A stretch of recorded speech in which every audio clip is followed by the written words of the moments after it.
Hola, un saludo muy especial a toda la iglesia de Más Vida, a todos los que están en este momento conectados desde Colombia. Y un saludo muy especial a sus pastores Andrés y Kelly Speaker, con quien nos une una hermosa amistad. Gracias por la invitación para poder compartir la palabra de Dios en este día. Vamos al Salmo 68:13, un texto que tiene mucho que ver con realmente el lema que se está trabajando. Salmo 68:13 dice: bien que fuisteis echados entre los tiestos, seréis como alas de paloma cubiertas de plata. En este corto versículo, el autor de este salmo, que se le atribuye prácticamente a David, que en este salmo cuenta toda prácticamente la trayectoria del pueblo de Israel, sus batallas, sus triunfos. Y en este texto del versículo 13 dice: fuisteis echados entre los tiestos, seréis como alas de paloma cubiertas de plata y sus plumas con amarillez de oro. Y aquí nos habla en este texto de un tiempo pasado y de un tiempo futuro. Fuisteis y seréis. Y es lo que realmente hoy quiero trabajar y compartir con cada uno de ustedes. Lo que ha pasado en tiempos atrás en nuestras vidas, pero también centrarnos en lo que Dios realmente tiene para el futuro. No podemos avanzar en nuestra maravillosa experiencia cristiana, en nuestro diario vivir, si realmente no cortamos con lo que queda atrás. La Biblia habla de nosotros como vasijas de barro, porque aquí, cuando está hablando de ese tiempo pasado, dice: fuisteis echados entre los tiestos. Y tiestos nos habla de una vasija de barro que ha sido prácticamente partida en 1000 pedazos. La Biblia habla que nosotros somos vasijas de barro. En 2 de Corintios capítulo 4, versículo 7, la Nueva Traducción Viviente dice: ahora tenemos luz que brilla en nuestros corazones, pero nosotros mismos somos como frágiles vasijas de barro que contienen este gran tesoro. Esto deja bien claro que nuestro gran poder proviene de Dios y no de nosotros mismos. Y habla, ese tesoro en nuestra vida es Jesús, y el poder que tenemos hoy es el poder de Jesús. También en 2 de Timoteo, capítulo 2, versículo 20, el apóstol Pablo dice: pero en una casa grande no solamente hay utensilios, que es la misma palabra vasija, de oro y de plata, sino también de madera y de barro. Y entonces, aquí el autor de este salmo está hablando de ese tiempo pasado, en lo que él estaba escribiendo respecto a la nación de Israel, en lo que hoy, aplicado a nosotros, tiene que ver con el tiempo pasado, lo que sucedió años atrás en la vida de cada uno de nosotros. Cuando vamos al profeta Isaías en el capítulo 30, en el versículo 40, él hablando esta palabra acerca de la nación de Israel, dice: y se quebrará como se quiebra un vaso de alfarero, que sin misericordia lo hace en pedazos, tanto que entre los tiestos no se halló tiesto para traer fuego al hogar o para sacar agua del pozo. Y es lo que ocurre en nuestra vida en los años atrás, las cosas que sucedieron. Cuando Isaías está hablando esto acerca de la nación de Israel, a causa de su pecado, dice: se quebrará por su pecado, como se quiebra una vasija que quedan solo tiestos de ella. Tiestos que ni siquiera son utilizables para traer fuego. En ese tiempo se compartía el fuego encendido de una casa a otra, o para traer agua. Y hay vasijas que se quiebran, pero quedan algunas cosas útiles. Pero hay vasijas que se quiebran, que realmente se vuelven pedazos. Y esto es lo que sucede muchas veces en nuestras vidas. Yo quiero hablar sobre esto. Los tiestos hablan de algo inservible, que no tiene ninguna utilidad. Cuando tú vas al capítulo 2 de Job, en el versículo 8, después de que vino toda la aflicción sobre su carne, esa enfermedad, esa sarna, dice que él estaba sentado, dice, tomaba Job un tiesto para rascarse con él y estaba sentado en medio de la ceniza. En Israel había un valle que se llamaba el Valle del Alfarero y era el lugar donde los alfareros tiraban las vasijas que ya no tenían forma de ser restauradas, o vasijas que al fabricarlas, al meterlas al horno, estallaban en 1000 pedazos. Y los botaban en ese valle y allí llegaban los leprosos para buscar cómo rascar sus heridas. Y necesitamos entender esto. Nosotros somos vasos de barro. En algún tiempo de nuestra vida sucedieron muchas cosas y es lo que quiero compartir acerca de mi propia experiencia.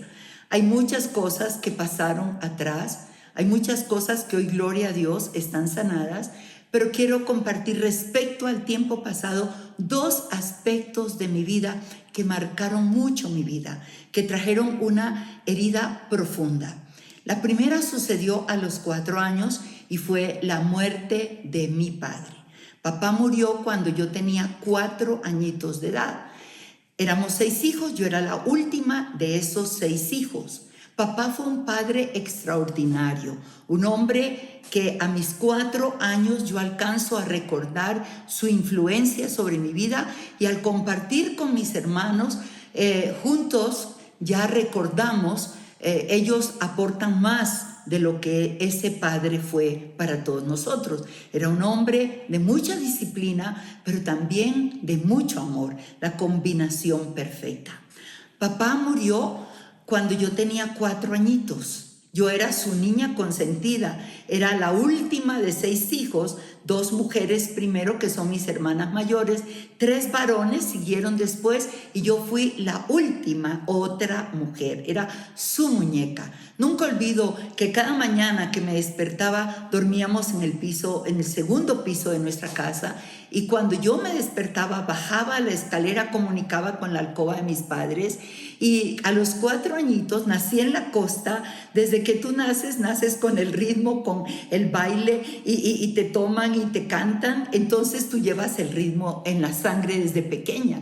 Así es que yo bajaba, me paraba en la escalera y le bailaba a mi padre. Mi padre estaba acostado con mi madre en su cama y apenas él veía a su niña se tiraba de la cama, me comía besos y abrazos, me acostaba en medio de ellos y allí yo dormía otro rato. Una mañana yo bajé, pero la alcoba estaba llena de gente vestida de negro y llorando. Papá estaba en la cama solo y yo bailé para que él se despertara, me abrazara y me arrebatara hasta su cama. Nunca se levantó. Entonces yo seguí bailando, pero alguien de las mujeres que estaba allí me tomó, me arrancó de la escalera y me dijo: no bailes, tu papá murió, él está muerto. Y yo comencé a llorar junto con todos los que estaban llorando allí. Ella dijo algo para consolarme: no llores, él está en el cielo. Eso recuerdo, lo tengo palpable. Entonces, ¿qué sucedió después de eso? Cuando papá muere, nuestra casa quedaba a la orilla del mar, tenía un gran muelle, así es que por la tarde, cuando los atardeceres en la costa son maravillosos y las nubes toman el color rojizo y formas que tú alcanzas a mirar animales, formas de animales y todo, yo corría al muelle, yo levantaba mis ojos al cielo, yo miraba por todas partes porque supuestamente mi papá estaba en el cielo. Nunca apareció. tu padre está en el cielo. Pero nunca lo vi hasta que me llegaba la noche y yo me tiraba en un rincón del muelle a llorar porque papá no estaba allí. Esa orfandad fue muy dura para mí, fue terriblemente dura y se acrecentó cuando a los 4 meses después de la muerte de mi padre, mamá estaba casi a punto de morir con una tifoidea, una fiebre tifoidea.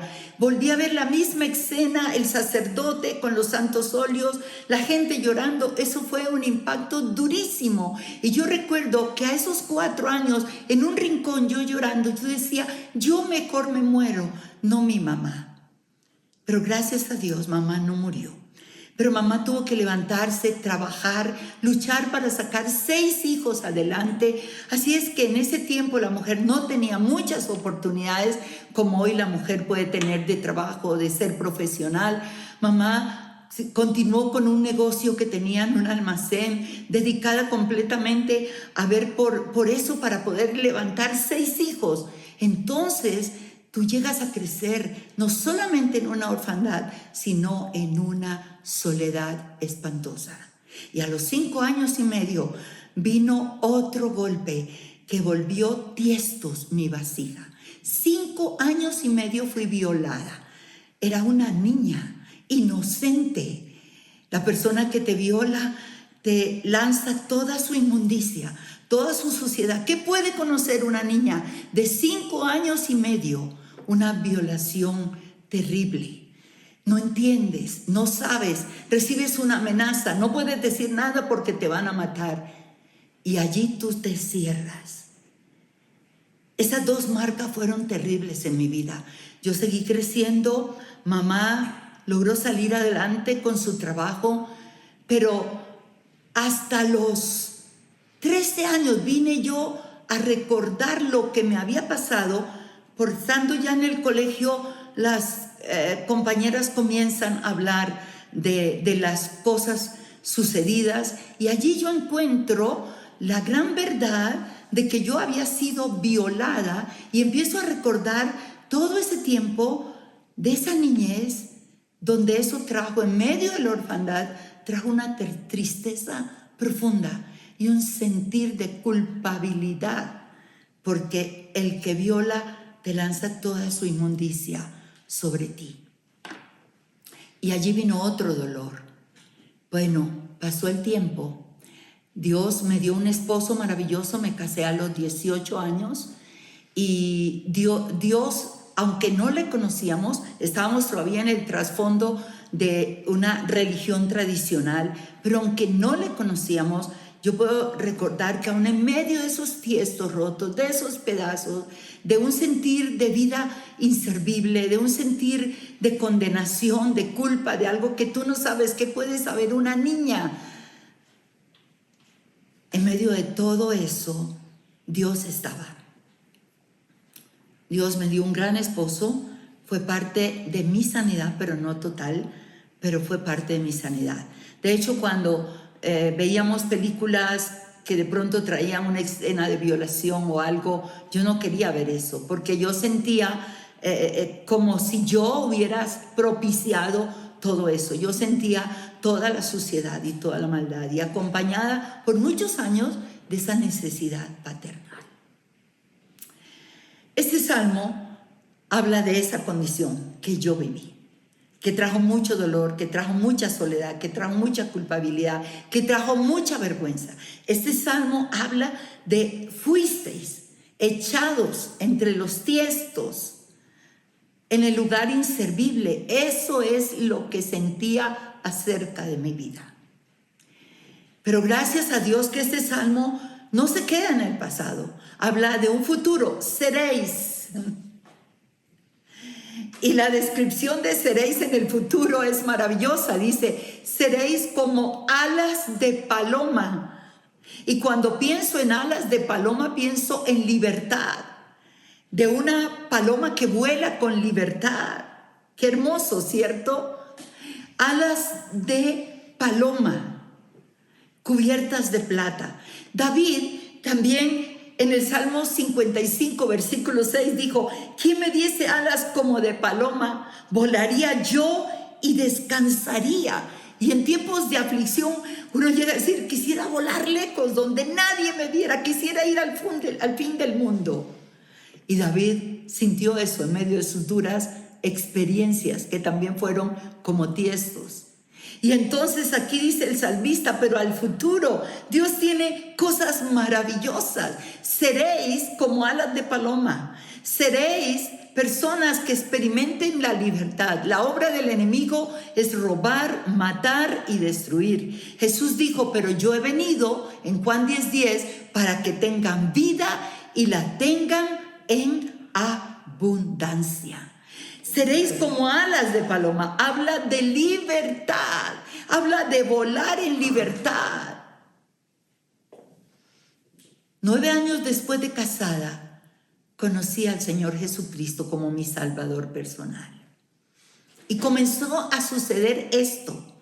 Comenzó a suceder este sentir de libertad. Jesús, vez tras vez en su ministerio, cuando llegó frente a mujeres atadas, como la mujer de flujo, que estaba encorvada, cuando él llegó a la sinagoga y le dijo: mujer, sé libre, eres libre. Él es el único que puede darnos esa libertad para volar, para que esa ceniza, esos tiestos, eso que nos echó en cenizas, pueda ser cambiado por gloria, como alas de paloma. Y a los 29 años tenía yo 28 años cuando conocí al Señor como mi Salvador personal. De una manera muy sencilla, no fue en una iglesia, realmente fue en una reunión que me comenzaron a hablar. Una persona que hacía 8 días había conocido a Cristo, al día siguiente me llevó a los pies de Cristo. Al día siguiente yo llevé 2 de mis mejores amigas a los pies de Cristo y éramos 4 que no conocíamos mucho del Señor, pero un pastor evangélico, el pastor de mi empleada que tenía en casa, vino para hablarnos en qué consistía lo que habíamos hecho. Le advertimos que no nos cambiara de religión. Ese hombre fue sabio, ese hombre fue amoroso, se sentaba cada martes con nosotros en el comedor de nuestra casa para con esta palabra explicarnos. La primera vez que él llegó, nos explicó en qué consistía haber recibido a Jesús en nuestros corazones como nuestro Salvador personal. Y él nos explicó y luego dijo esto: por eso desde ahora ustedes le han entregado su vida al Señor, le pertenecen a Dios, y desde ahora ya ustedes no van a hacer su voluntad, sino la voluntad de Dios. Yo pregunté: ¿y cómo puedo saber cuál es la voluntad de Dios? Para una mentalidad religiosa tradicional, donde Dios está allá y donde para llegar a Dios hay que usar de muchos intermediarios, no cabía eso. Y entonces él realmente explicó y dijo: ustedes ahora, según el Evangelio de Juan capítulo 1, verso 12, dice que a todos los que le recibieron, a los que creen en su nombre, y él le menciona esto, son llamados hijos de Dios. Y él comienza a explicar: ahora ustedes son hijas de Dios, Él es su Padre. Mire lo que Dios comienza a hacer ahí. Él es su Padre y Él empieza a decir esto: ahora ustedes tienen que conectarse con su Padre. Como todo niño, dice, cuando busca a su papá, cuando necesita algo y se sienta en las faldas de su padre y con amor le pide lo que necesita, ahora ustedes tienen que comunicarse con su padre y pueden pedirle todo lo que quieran. Como un niño, como una niña corre a ese padre y ustedes van a sentir su amor. Y él empieza a hablar de esto y yo comienzo a llorar y él dice: así como un niño o una niña corre a las faldas de su padre, en las piernas de su padre se sienta y le derrama su corazón. Y él usa esa figura. Y Dios estaba sanándome en aquel momento de mi orfandad de años atrás. No me hicieron una sanidad emocional, no me hicieron liberación de orfandad. No, en aquel momento yo comienzo a llorar porque ese era mi padre. Papá, cuando llegaba a casa del trabajo, me levantaba, me besaba, me sentaba y me decía: cuéntame cuéntame qué has hecho hoy y cuéntame qué quieres que yo haga por ti. Y en aquel momento, en aquel instante, yo estaba siendo libre solamente con 4 días de haber recibido a Jesús como mi Salvador personal, por la sabiduría de este hombre sencillo que con la palabra llegó a eso. Y en aquel instante yo me conecté con mi Padre. Y ¿sabe qué? Entendí que lo que me dijeron era verdad. Mi Padre está en los cielos. Él está en los cielos. Mi Padre celestial está en el cielo. Y así, por eso yo tengo una relación tan maravillosa con el Padre que Jesús nos trajo y nos dio a conocer. Yo puedo comunicarme. El Padre Celestial para mí es todo. Mi orfandad fue completamente sanada. Su amor se derramó sobre mi corazón y yo comencé a volar en la libertad. Y luego posteriormente, a medida que conocí del Señor, a medida que Dios comenzó a usar mi vida, yo fui sanada de esa violación. Estoy hablándote años más adelante. No quería compartirlo con nadie, no podía compartirlo, pero la sanidad se da cuando tú puedes derramar tu corazón con alguien y poder sacar eso que por años está allí. Y por fin yo pude hacerlo con mi mejor amiga y pudimos orar juntas y pude derramar y decir esto. Fíjate, tanto tiempo de casada y eso todavía estaba. Dios sanó mi orfandad y Dios sanó la violación. Y entonces entendí lo que dice esta otra parte del futuro. Seréis como alas de paloma, cubiertas de plata. Porque plata habla de la redención. Plata habla de redención. 30 monedas de plata fue por lo que vendió Judas al Señor. Plata nos habla no solamente de redención. La plata habla de refinamiento, de procesos realmente fuertes en nuestra vida. El Salmo 12:6 dice que las palabras de Jehová son palabras limpias, como plata refinada en horno de tierra, purificada 7 veces. El salmista en el Salmo 66 dice: porque tú nos probaste, oh Dios, y nos ensayaste como se afina la plata. Y eso fue otra parte en mi vida. Alas de paloma me habló de libertad. Y luego cubiertas de plata. Habla de ese refinamiento, de ese proceso pasado, pero también de esa redención. Fui redimida, fui restaurada, fui bendecida, fui sanada. Y su sanidad hasta el día de hoy, ¿sabes qué pasa? Que a veces siento que no sucedió. Es tan profunda su sanidad. Pero ese versículo 13 da la tercera característica del futuro. Alas de paloma cubiertas de plata, y luego dice sus plumas con amarillez de oro. Y habla de la gloria del rey. El oro habla de la gloria del rey. El tabernáculo en el lugar santísimo, en el lugar santo, los muebles eran de oro. El arca estaba recubierta de oro. Los querubines eran de oro, de una sola pieza. Y habla de la gloria de Dios. Y nuestras vidas, cuando son restauradas, cuando son sanadas, es cuando llegamos a experimentar la pura gloria de Dios. ¿Por qué te hablo esto? Porque a lo largo de todos estos años, te hablo desde el día que me convertí al Señor, 44 años, desde el día de mi sanidad de orfandad, 43 años, podríamos decir 44 años completo, porque fue a los 2 días de haberme convertido que este pastor llegó. Después, posteriormente, la sanidad de mi vasija hecha pedazos, mi dignidad vuelta a nada, mi honor en el piso, guardando eso, no pudiendo comunicarlo ni a tu mamá ni a nadie. Sintiéndote culpable, fue sanado. Y la gloria del Rey vino sobre mi vida. ¿De qué ha servido esto? Toda experiencia pasada, todo lo que tú y yo hemos podido experimentar duro en la vida, A causa del pecado, cuando entró el pecado, Dios creó este mundo perfecto, pero el pecado trajo destrucción, trajo violación, trajo abuso, trajo la pérdida de la dignidad, trajo maldad, trajo asesinatos, trajo abandono, trajo soledad, trajo adulterio, trajo tantas cosas por las que posiblemente tú has pasado, que yo no he pasado. Yo estoy compartiendo 2 de mis dolores que al conocer a Jesús fueron completamente sanados. Hoy ha sucedido algo maravilloso. Desde que yo fui sanada, esa experiencia tan dura, tan sucia, tan cruel, se convirtió en mi mejor herramienta. ¿Sabes? Tengo que ministrar tantas mujeres, tantos niños, tantas niñas violadas.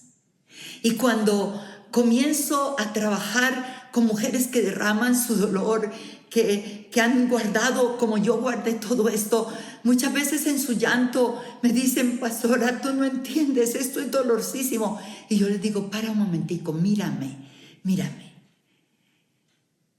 Y le digo: yo sí te entiendo. Y le respondo: tú me estás contando de una violación que sufriste a los 12 años. Yo la sufrí a los 5 años y medio. Y esta mujer que ves aquí, que refleja la gloria de Dios, fue sanada por mi Cristo maravilloso. Él vino para sanar no solo toda la enfermedad, sino toda dolencia.